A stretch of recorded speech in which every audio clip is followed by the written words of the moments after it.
Bienvenidos a la Cueva de los Descubrimientos, donde estaremos sacando a la luz personajes históricos, reyes, ciudades y batallas, con el objetivo de obtener respuestas. Acompáñanos en La Biblia Sorprende.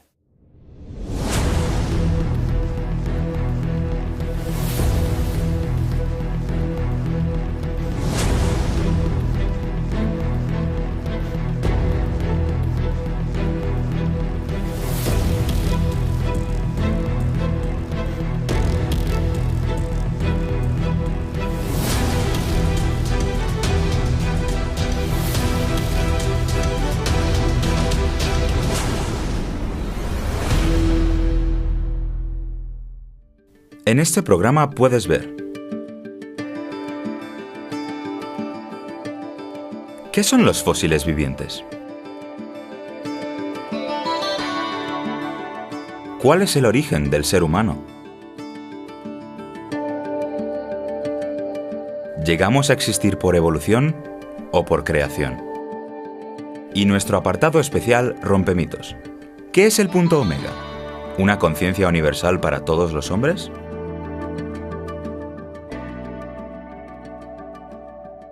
Bienvenidos a nuestro programa La Biblia Sorprende, donde estaremos presentando un mensaje alternativo que puede impactar tu vida.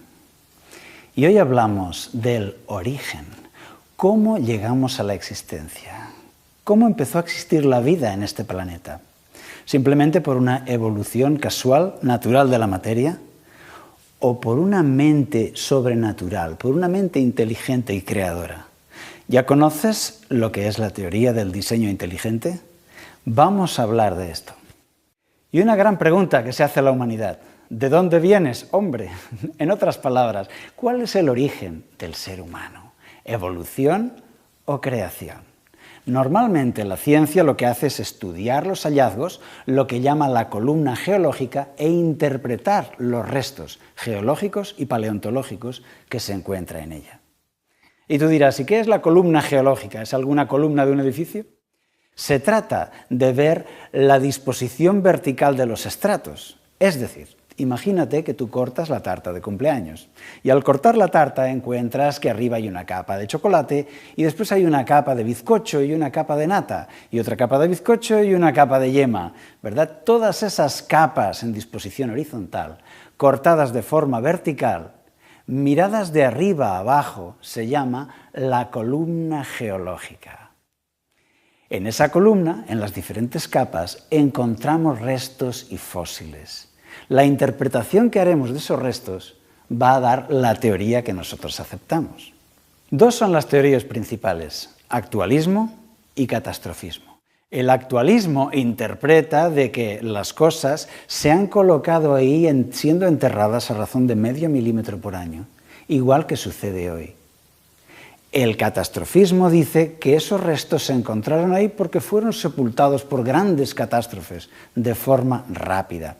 Y esta es la clave de la cuestión para interpretar evolución o creación. Si entendemos que entre esas capas han pasado millones y millones de años, entonces creeremos en la evolución.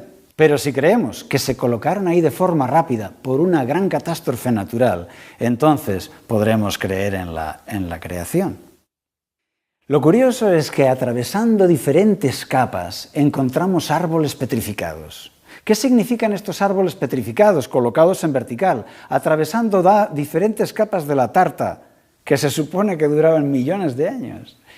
Eso significa que esos árboles, que no tienen desgaste ni erosión, han estado ahí mientras que esas capas han estado enterrándolos. Esas capas no se colocaron ahí por millones de años, sino que en el tiempo en que ese árbol se mantuvo vertical. Dicho de otra manera, fue una catástrofe que enterró aquello de forma rápida. Y si a eso le añadimos que en los 5 continentes vemos escamas de pez, en los fósiles y en los restos paleontológicos, escamas de pez, como si una gran catástrofe producida por agua hubiese llenado de escamas de pez todas aquellas capas y todos aquellos restos.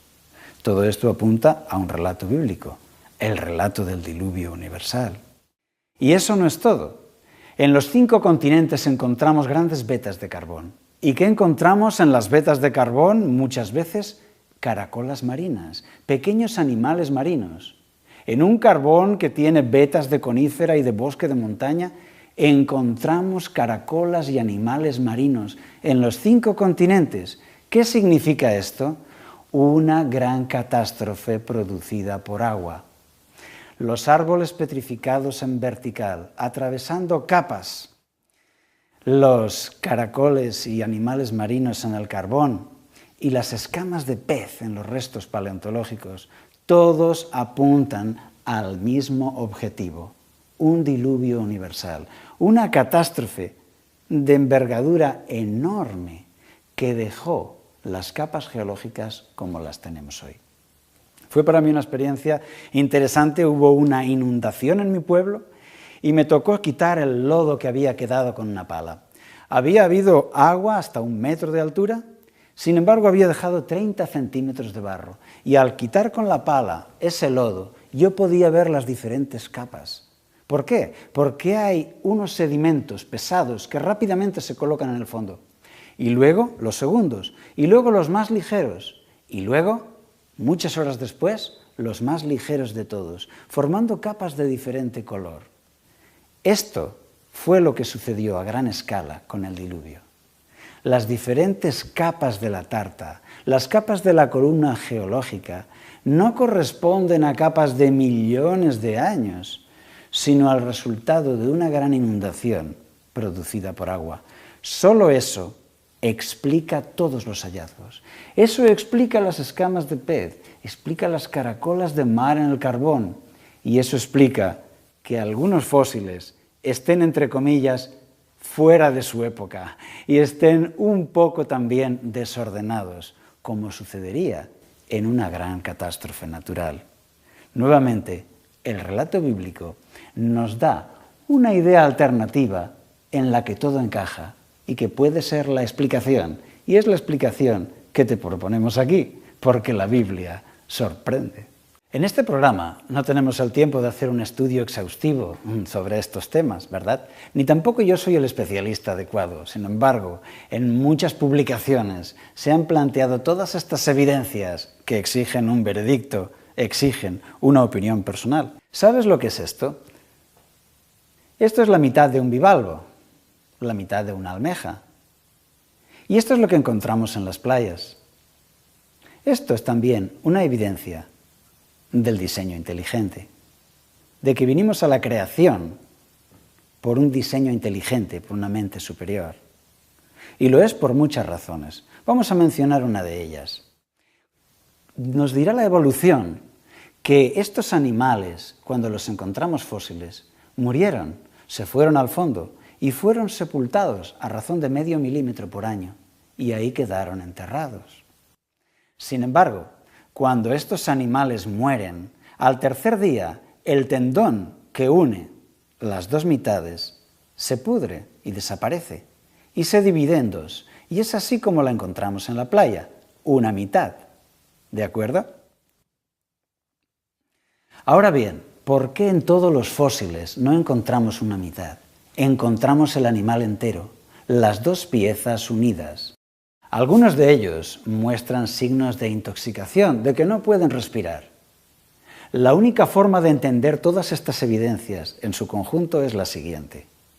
Una gran catástrofe natural producida por agua trajo aguas turbias de los ríos, las trajo al mar, y esas aguas con lodo sepultaron a los animales que viven en el fondo, los pequeños gusanos y animales más simples, cefalópodos. No es que fueran los primeros de la evolución, simplemente el lodo les vino encima y quedaron enterrados abajo de todo. Luego los animales marinos fueron también enterrados. Y luego los animales anfibios que fueron barridos por las aguas. Y luego los mamíferos y finalmente los grandes mamíferos y el hombre. No porque hubieran evolucionado en millones de años, sino porque una gran catástrofe producida por agua los dejó sepultados en el lodo de esta manera. Y eso lo explica todo. El desorden de algunas especies, en su colocación, las escamas de pez por todas partes, las caracolas marinas en el carbón, todo cuadra. Nuevamente, la Biblia sorprende. Encontramos en el relato del diluvio la respuesta alternativa a todas las preguntas. Por todo esto, algunos científicos expertos en estos temas ya se han atrevido a escribir: si llevamos más de 100 años buscando los eslabones perdidos y no los hemos encontrado, ¿no tendremos ya que aceptar que no existen? Efectivamente, el misterio de la vida es mucho más abarcante de las conclusiones científicas que podamos sacar. Responde a algo superior. La belleza de la vida, la lealtad de un perro fiel, la extraordinaria belleza de algunos animales nos hacen pensar que efectivamente no somos fieras máquinas de supervivencia, sino que la vida es algo más, proviene de algo más bello y más profundo. La Biblia así lo afirma. Y dice en Apocalipsis 4:11, Señor, digno eres de recibir la gloria, porque tú creaste todas las cosas y por tu voluntad existen y fueron creadas.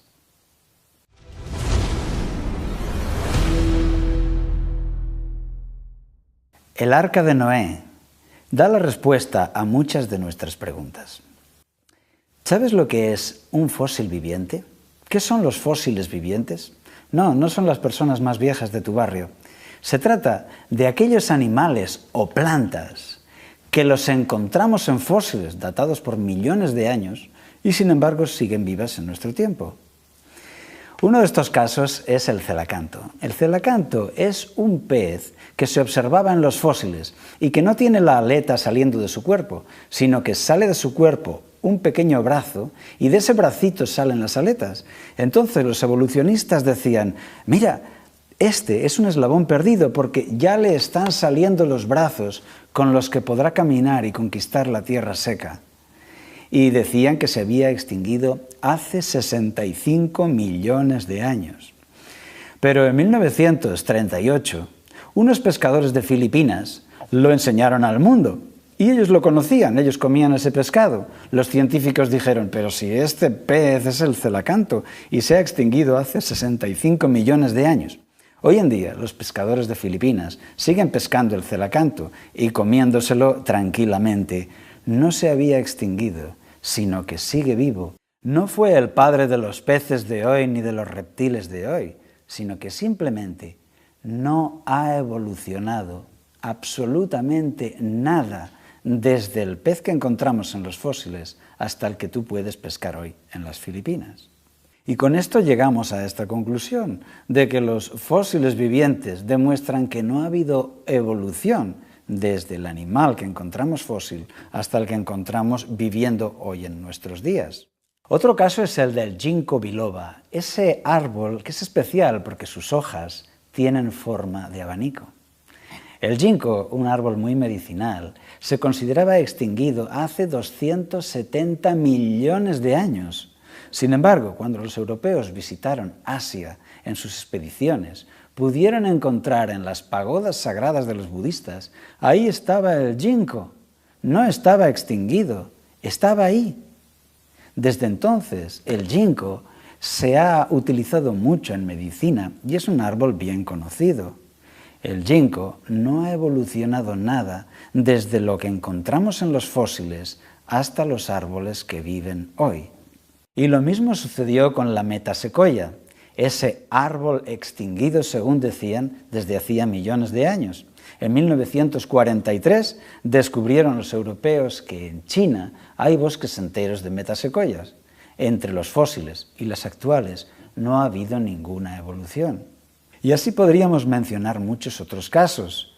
El helecho, tan común en las tierras húmedas, lo encontramos en los fósiles, estuvo conviviendo con los dinosaurios y exactamente igual lo encontramos hoy. No ha habido rastros de evolución. No son los padres de las especies de hoy, sino que son exactamente iguales que las que viven hoy. Entonces, ¿qué explicación damos a la columna geológica que encierra toda la gama de fósiles? La respuesta es el Arca de Noé, el diluvio, una catástrofe universal producida por agua que lo explica todo. Pero el relato del arca de Noé no está puesto para enseñarnos geología ni paleontología, está puesto para darnos una lección moral y espiritual. Dios proveyó un medio para que todo aquel que creyese su mensaje pudiera salvarse. Había solo una forma de salvación. Así hoy también hay una sola forma de salvación y se llama Jesús. Que tú y yo seamos perdonados por Jesús y recibamos la vida eterna. Igual que aquellas personas del relato consiguieron vivir en el arca, así también tú y yo tenemos la vida asegurada si estamos con Jesús. Jesús es ese buen pastor. Él dice, yo soy el buen pastor. Conozco a mis ovejas y mis ovejas me conocen y nadie las arrebatará de mi mano.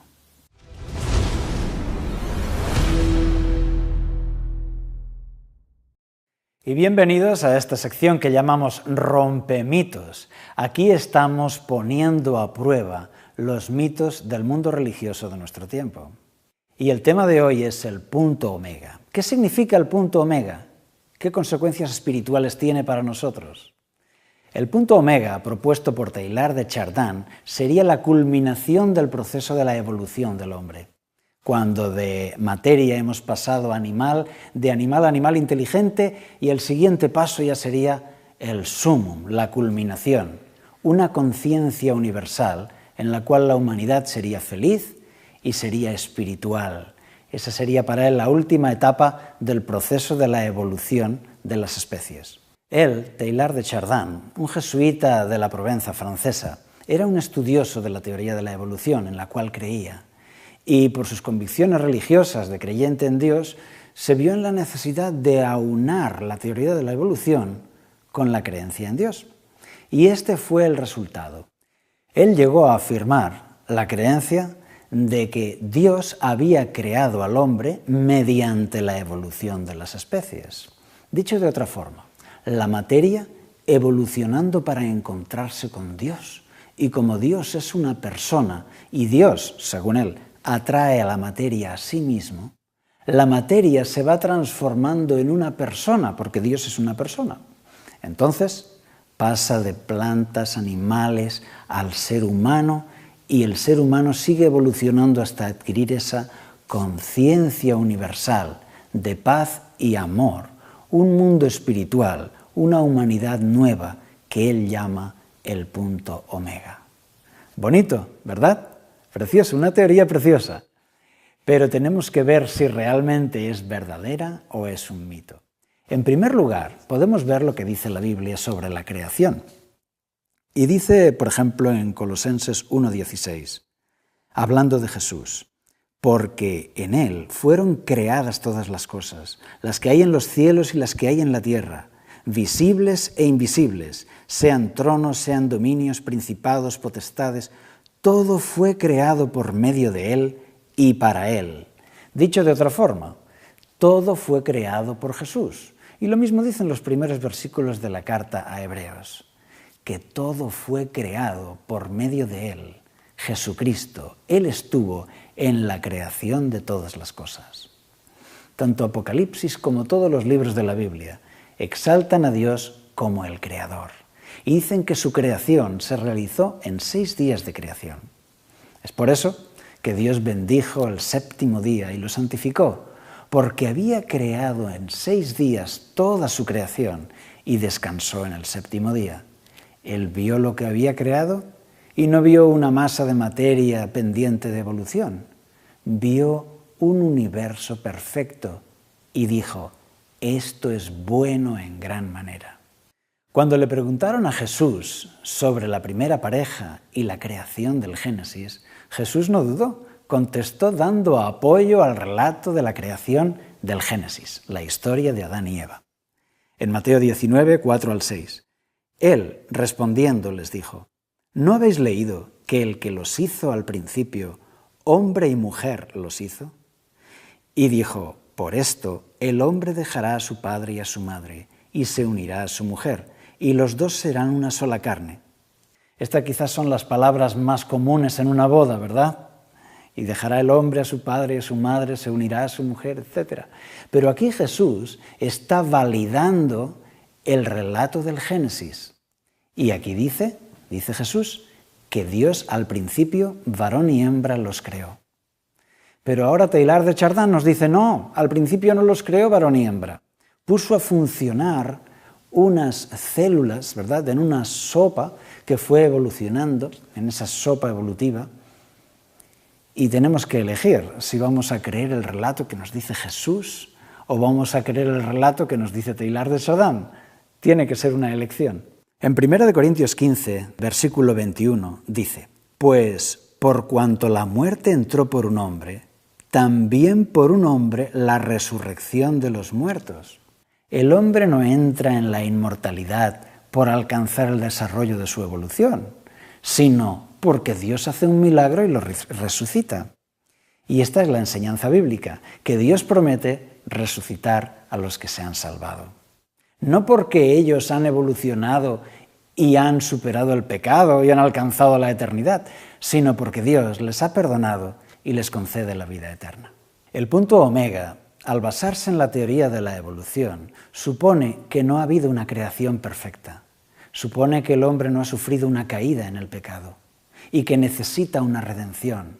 No. Supone que el hombre, sin que exista el pecado, simplemente va evolucionando desde su estado animal hasta que llegará un día en el que habrá superado esa naturaleza animal que tenemos nosotros. Hay que empezar a arrancar páginas de la Biblia porque ninguna le sirve a Teilhard de Chardin. Y lo que es peor, la cruz deja de existir. Porque si no hay una caída del hombre en pecado, entonces dime, ¿para qué es necesaria una cruz? ¿Para qué Jesús tendría que venir a este mundo? Quizás se equivocó y vino sin hacer falta. Quizás murió en la cruz y no necesitábamos redención, solo alcanzar el punto omega. Nosotros, en este programa, respetamos todas las creencias, pero la Biblia nada tiene que ver con el punto omega. Tú, amigo, tendrás que elegir. Si quieres creer en lo que enseña Jesús y está escrito en la Biblia, o quieres creer lo que escribió Teilhard de Chardin. Por eso, querido amigo, desde aquí te invitamos a que dejes pasar esto del punto omega y que aceptes al alfa y al omega, a Jesús, nuestro Salvador, el más grande de los maestros, que nos alumbra con sus palabras escritas en la Biblia. Y así es, Teilhard de Chardin propone que deseches la Biblia y aceptes lo que él dice. Y nosotros desde aquí te proponemos que rechaces lo que Teilhard de Chardin escribió y aceptes lo que dice la Biblia, porque con la Biblia en la mano y con el sentido común declaramos el mito del punto omega roto. Y desde aquí te citamos para que te encuentres con nosotros en el próximo programa de La Biblia Sorprende. Hasta entonces.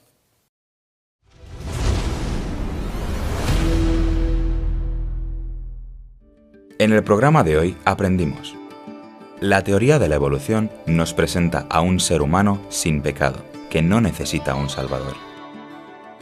La geología y la paleontología nos dan evidencias que contradicen la teoría de la evolución. Nos muestran evidencias de un diseño inteligente, de un ser superior. Jesucristo enseñó la creación del Génesis. No se puede ser cristiano y evolucionista.